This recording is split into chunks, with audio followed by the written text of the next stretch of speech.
Hello friends, welcome to the story panda. അടുത്ത എപ്പിസോഡിലേക്ക് പോവാം. പെണ്ണി റെഡിയായിട്ട് പുറത്തേക്ക് പോകാനായിട്ട് നിൽക്കുമ്പോൾ ഫു അങ്ങോട്ടേക്ക് വരികയാണ്. വന്നിട്ട് അവളോട് ചോദിക്കും, നീ ഇപ്പോൾ ഓക്കെ ആണോ, നന്നായിട്ട് ഫീൽ ചെയ്യുന്നുണ്ടോ എന്നൊക്കെ ചോദിക്കും. അപ്പോൾ അവൾ പറയും, ഇപ്പം എനിക്ക് ഓക്കെയാണ്, കുഴപ്പമൊന്നുമില്ല, എനിക്ക് പോയിട്ട് തിരക്കുണ്ട്, ഞാൻ പോവുകയാണെന്നും പറഞ്ഞ് അങ്ങോട്ടേക്ക് ഇറങ്ങുകയാണ്. അപ്പോൾ ഫു ആണെങ്കിൽ അവളെ പിടിച്ചു നിർത്തിയിട്ട് പറയുകയാണ്, എന്നെ മിസ്റ്റർ ഫു എന്ന് വിളിക്കുന്നത് നിർത്തണം. ഇന്നലെ രാത്രി എന്ന് പറഞ്ഞു തുടങ്ങുമ്പോൾ തന്നെ അവൾ പറയും, ഇന്നലെ രാത്രി ഒരുപാട് താങ്ക്സ് ഉണ്ട്, നിങ്ങൾ എന്നെ ഒരുപാട് ക്ലയൻസിനെ മീറ്റ് ചെയ്യിപ്പിച്ചു. അവൾ ടോപ്പിക്ക് മാറ്റാനായിട്ട് ശ്രമിക്കുന്നുണ്ട് എന്ന് അവന് മനസ്സിലാവുന്നുണ്ട്. അപ്പോൾ അവൻ സംസാരിക്കുകയാണ്, നീ വിഷയമൊന്നും മാറ്റണ്ട, നീ എപ്പോഴാണ് അവനെ ഡിവോഴ്സ് ചെയ്യാൻ പോകുന്നത്? ഞാനാണെങ്കിൽ പിടികൊടുക്കുന്നില്ല. അവൾ വിഷയം മാറ്റി തന്നെ സംസാരിക്കുകയാണ്. അവൾ പറയും, മിസ്റ്റർ ഫു, നിങ്ങളുടെ വില്ല ഞാൻ നന്നായിട്ട് തന്നെ ഡിസൈൻ ചെയ്ത് തരാം, ഇപ്പോൾ എനിക്ക് കുറച്ച് തിരക്കുണ്ട്, ഞാൻ പോവുകയാണെന്ന് പറഞ്ഞ് അവിടെ നിന്ന് ഇറങ്ങുകയാണ്. അപ്പോൾ ഫു മനസ്സിൽ വിചാരിക്കുകയാണ്, ഇവള് ശരിക്കും ഇന്നലെ നടന്ന എന്താണെന്ന് മറന്നുപോയോ? പെന്നി അവിടെ നിന്ന് ഇറങ്ങുമ്പോൾ വൂയാൻ അങ്ങോട്ടേക്ക് വരുന്നുണ്ട്. വൂയാനാണെങ്കിൽ ഇവരുടെ കോൺവെർസേഷനൊക്കെ ഒളിഞ്ഞു നിന്ന് കേൾക്കുന്നുണ്ടായിരുന്നു. അവൾ മനസ്സിൽ വിചാരിക്കുക, അപ്പോൾ ഫൂക്ക് അറിയില്ല പെന്നിയാണ് ഷെങ്മിയാൻ എന്നുള്ള കാര്യം. പെന്നി പുറത്തിറങ്ങി നിൽക്കുമ്പോൾ ഫു അങ്ങോട്ടേക്ക് വരികയാണ്. ഞാൻ നിന്നെ ഡ്രൈവ് ചെയ്യാമെന്നും പറഞ്ഞ് അവളെ വിളിച്ചുകൊണ്ട് പോകും. പുറത്ത് നല്ല മഴ പെയ്യുന്നുണ്ട്, അവർ കാറിലാണ്. അപ്പോൾ പെന്നി ചോദിക്കുകയാണ് അവനോട്, മിസ്റ്റർ ഫു, നിങ്ങൾക്ക് ഇനിയും ഒരു ഡേറ്റ് വേണോ? എന്താണ് എന്നോട് സംസാരിക്കാനുള്ളത്? ഫു ചോദിക്കും, എന്താ നിനക്ക് എന്നോട് ഇരിക്കുമ്പോൾ പേടി തോന്നുന്നുണ്ടോ? എന്നിട്ട് അവൻ അവിടെ ഇരിക്കുന്ന ഒരു പേപ്പർ എടുത്ത് അവളുടെ കൈ കൊടുക്കുകയാണ്. അത് ഷയോ ചിങ്ങുമായിട്ട് എഗ്രിമെൻ്റ് ആണ്. ഇവളുടെ കമ്പനി നേരത്തെ ഷയോ ചിങ്ങുമായിട്ട് നടത്തിയ എഗ്രിമെൻ്റ് അവനിങ്ങ് തിരിച്ചു വാങ്ങി. അത് കാണുമ്പോൾ എനിക്ക് വളരെയധികം സന്തോഷം തോന്നുന്നുണ്ട്. അവൾ അവനോട് താങ്ക്സ് പറയും. അപ്പോൾ അവൻ പറയും, താങ്ക്സിൻ്റെ ആവശ്യമൊന്നുമില്ല, ഞാൻ എൻ്റെ വൈഫിനെ ഹെൽപ്പ് ചെയ്യുന്നതിന് എനിക്കെന്തിനാ താങ്ക്സ്? അപ്പോൾ അവളിങ്ങനെ ചോദിക്കും, മിസ്റ്റർ ഫു, എന്തെങ്കിലും തെറ്റിദ്ധാരണയുണ്ടോ നിങ്ങൾക്ക്? അപ്പോൾ അവൻ സീറ്റ് ബെൽറ്റ് മാറ്റിയിട്ട് അവളുടെ അടുത്തേക്ക് പോയിട്ട് പറയാണ്, തെറ്റിദ്ധാരണയോ? എന്തിന്? ലാസ്റ്റ് നൈറ്റ് നീ എന്നെ ഹണി എന്നാണ് വിളിച്ചത്, നിനക്കറിയാവോ? അവൾ പറയും, അയ്യോ മിസ്റ്റർ ഫു, നിങ്ങളത് തെറ്റിദ്ധരിക്കരുത്, ഞാൻ ഇന്നലെ കുടിച്ചിട്ടാണ് അങ്ങനെയൊക്കെ സംസാരിച്ചത്. അപ്പോൾ ഇതേ സമയം കാറ് ഡ്രൈവ് ചെയ്യുന്നത് അവരുടെ സെക്രട്ടറിയാണ്. അപ്പോൾ ഇവരുടെ ഈ ലവ് ടോക്ക് കണ്ടിട്ട് അവനിങ്ങനെ നോക്കുകയാണ് മിററിൽ കൂടി. പെട്ടെന്ന് വേറൊരു കാറ് ഇവരുടെ കാറിന് നേരെ പാഞ്ഞു വരും. അപ്പോൾ ഫു പറയാണ്, എടാ ശ്രദ്ധിച്ചോടിക്കുകയെന്ന് പറയുമ്പോൾ ഇവൻ സ്റ്റിയറിങ് അങ്ങോട്ടേക്ക് മാറ്റും. അങ്ങനെ കാറ് ചെന്ന് ഒരു മരത്തിൽ ചെന്ന് ഇടിക്കുകയാണ്. അവൾക്കൊന്നും പറ്റണ്ടെന്ന് കരുതിയിട്ട് പെട്ടെന്ന് ഫു അവൻ്റെ സീറ്റ് ബെൽറ്റ് മാറ്റിയിട്ട് അവളെ കവർ ചെയ്തിരിക്കുകയാണ്. വലിയൊരു ഇമ്പാക്റ്റിലാണ് കാറ് ചെന്ന് മരത്തിലിടിക്കുന്നത്. അത് കാരണം ഫുവിൻ്റെ തല ബാക്കിലെ സീറ്റിൽ ചെന്നിടിക്കുകയാണ്. അവൾക്കും ആക്സിഡൻറ്റിൻ്റെ ഇമ്പാക്റ്റിൽ ഹെഡ് ഇഞ്ചുറി പറ്റുന്നുണ്ട്. പക്ഷേ കുറച്ച് നേരം കഴിഞ്ഞിട്ട് അവൾ കണ്ണുറന്ന് നോക്കുമ്പോൾ അവളുടെ ഫ്രണ്ടിൽ കിടക്കുന്ന ഫൂയാണ് അവൾ കാണുന്നത്. അവൻ്റെ തലയിൽ കൂടെയൊക്കെ ബ്ലഡ് ഇങ്ങനെ ഒഴുകുന്നുണ്ട്.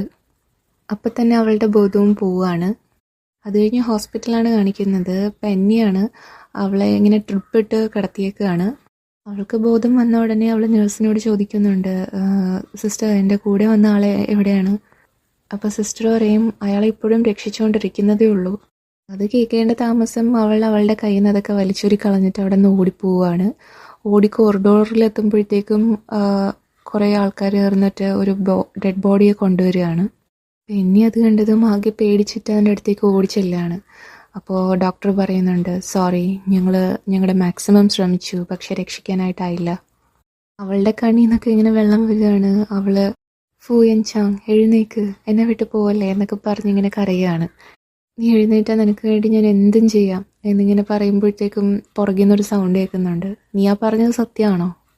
ആ സൗണ്ട് കേട്ട് അവളിങ്ങനെ ഉടനെ തിരിഞ്ഞു നോക്കുമ്പോൾ കാണുന്നത് സാക്ഷാൽ ഫൂയെ തന്നെയാണ്.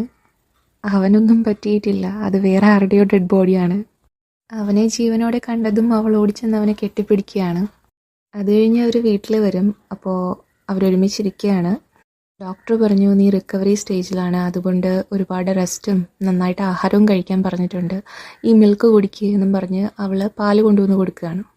അപ്പോൾ അവൻ കൊച്ചിലെ മുതലേ മിൽക്ക് ഇഷ്ടമല്ല, അവൻ കുടിക്കില്ല. അങ്ങനെ അവൾ നിർബന്ധിച്ച് അവനെ കുടിപ്പിക്കുകയാണ്. അവൾ പറയുന്നത് കാരണം പിന്നെ അവൾ പറയുന്നത് എന്തായാലും അവൻ കേൾക്കും. അവൻ ഒറ്റ വലിക്കത് കുടിച്ചു തീർക്കും. എന്നിട്ട് ഗ്ലാസ് അവിടെ വെക്കും. അപ്പോൾ അവൻ്റെ മുഖം കണ്ടിട്ട് അവൾക്ക് ചിരി വരുന്നുണ്ട്. നീ എന്ത് കണ്ടിട്ടാണ് ചിരിക്കുന്നതെന്നും പറഞ്ഞിട്ട് അവളോട് ചോദിക്കുമ്പോൾ അവൾ പറയും, നിൻ്റെ മീശയിൽ പാൽപ്പാടി ഇരിപ്പുണ്ട് എന്ന് പറയുമ്പോൾ അവൻ അവളെ ഉടനെ കിസ് ചെയ്യാണ്. അവളുടെ മുഖത്തും അതാക്കിയിട്ടേ അവൻ അടങ്ങിയുള്ളൂ. പിന്നെ അത് കഴിഞ്ഞ് അവരിങ്ങനെ ഒരുമിച്ചിരിക്കുമ്പോൾ അവൻ പറയാണ്, എനിക്കറിയാം ഒരു ഡിവോഴ്സ് കിട്ടുന്നത് അത്ര വലിയ എളുപ്പമൊന്നുമല്ല, പക്ഷേ ഞാൻ ഇത്ര മാത്രമേ ആഗ്രഹിക്കുന്നുള്ളൂ, നമ്മളെപ്പോഴും ഒരുമിച്ച് ഉണ്ടാവണം. ഞാൻ നിന്നോട് വേറൊരു കാര്യം കൂടി പറയാനായിട്ട് ആഗ്രഹിക്കുന്നുണ്ട്. ഷയോച്ചിങ്ങും ഞാനും ഞങ്ങൾ ജസ്റ്റ് ഫ്രണ്ട്സ് മാത്രമാണ്, നീ വെറുതെ തെറ്റിദ്ധരിക്കരുത്. അപ്പോൾ അവൾ പറയും, നീ കൂടുതലൊന്നും പറയണ്ട, എനിക്ക് അറിയാം, എനിക്ക് നിന്നെ വിശ്വാസമാണ്. അപ്പോഴേക്കും ഫൂക്ക് ഒരു കോള് വരുന്നുണ്ട്. അത് അവൻ്റെ സെക്രട്ടറിയാണ്. ഇവർക്ക് ആക്സിഡൻറ്റ് പറ്റിയ സമയത്ത് അവനും കാറിലുണ്ടായിരുന്നല്ലോ. അപ്പോൾ അവനും കാര്യമായിട്ട് ലെഗ് ഇഞ്ചുറി പറ്റിയിട്ടുണ്ട്. അപ്പോൾ സെക്രട്ടറി ഇവനോട് ചോദിക്കുന്നുണ്ട്, നിങ്ങൾ തമ്മിൽ പരസ്പരം കെയർ ചെയ്ത് കഴിഞ്ഞെങ്കിൽ എന്നെക്കുറിച്ച് ആരെങ്കിലും ഒന്ന് വിളിച്ച് അന്വേഷിക്കണമെന്ന് തോന്നിയില്ലല്ലോ. അപ്പോൾ ഫൂ തിരിച്ച് ചോദിക്കും, എടാ നീ ചത്തോ അതോ ജീവനോടെ ഉണ്ടോ? അവൻ പറയും, ഞാനങ്ങനെ ചത്തിട്ടൊന്നുമില്ല, എനിക്ക് കാലിന് ചെറുതായിട്ടൊന്നും പരിക്ക് പറ്റി, അത്രേ ഉള്ളൂ. ബട്ട് മിസ്റ്റർ ഫൂ, എനിക്ക് കുറച്ച് നാളത്തേക്ക് ജോലിക്ക് വരാൻ പറ്റില്ല, റെസ്റ്റ് പറഞ്ഞേക്കുക.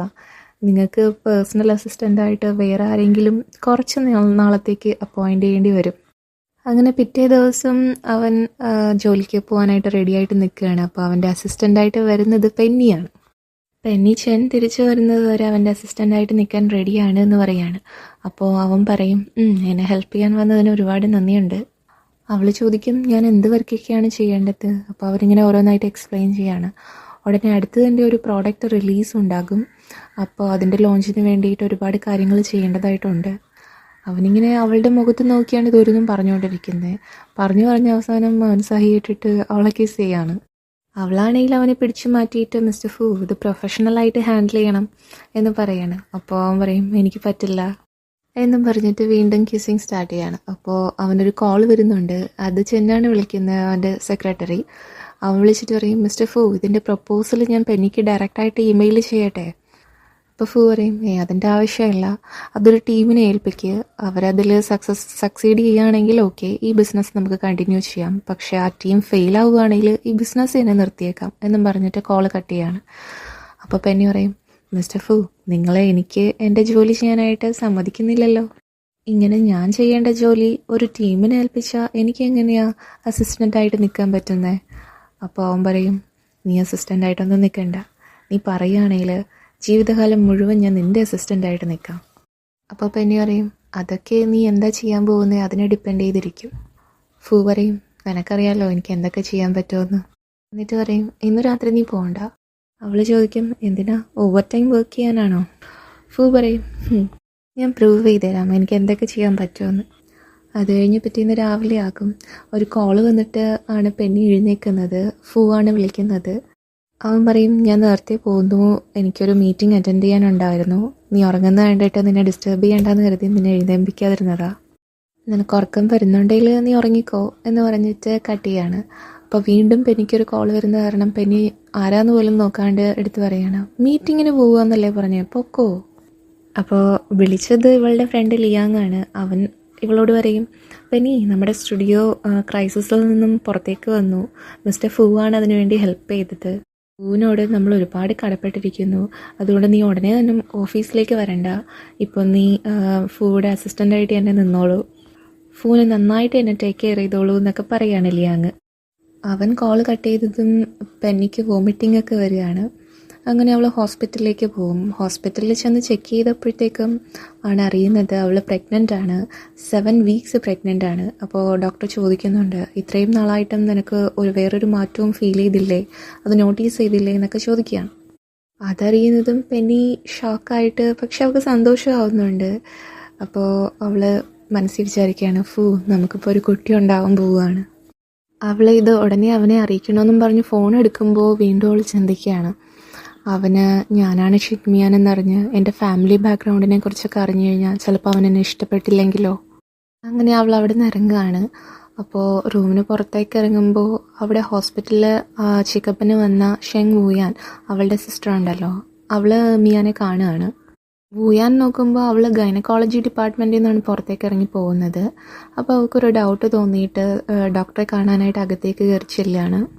ഡോക്ടർ ചോദിക്കും, ആരാണ്? അപ്പോൾ വൂയാൻ പറയും, ഇപ്പോൾ ഇവിടുന്ന് പോയ ലേഡി ഇല്ലേ, അവരുടെ സിസ്റ്ററാണ് ഞാൻ, എൻ്റെ സിസ്റ്ററിന് സിവിയർ ഡിപ്രഷനിലാണ്, അപ്പോൾ എനിക്കറിയാൻ പറ്റുമോ എന്തിനാണ് എൻ്റെ സിസ്റ്റർ ഇവിടെ വന്നത് എന്ന്. അപ്പോൾ ഡോക്ടർ തിരിച്ചു ചോദിക്കും, ഡിപ്രഷൻ ഉണ്ടോ? അങ്ങനെയാണെങ്കിൽ നീ കൂടുതൽ അവളെ കെയർ ചെയ്യണം, നിങ്ങളുടെ ഫാമിലി മൊത്തത്തിൽ കെയർ ചെയ്യണം. അവൾ പ്രഗ്നൻ്റ് ആണ്. കാര്യം അറിഞ്ഞതും അവൾ പുറത്തേക്ക് വന്നിട്ട് ആലോചിക്കുകയാണ്, അവൾ പെന്നി ആയിട്ട് അഭിനയിച്ചിട്ട് ഫൂടെ കൊച്ചിനെ ഇപ്പോൾ ക്യാരി ചെയ്യുകയാണല്ലേ.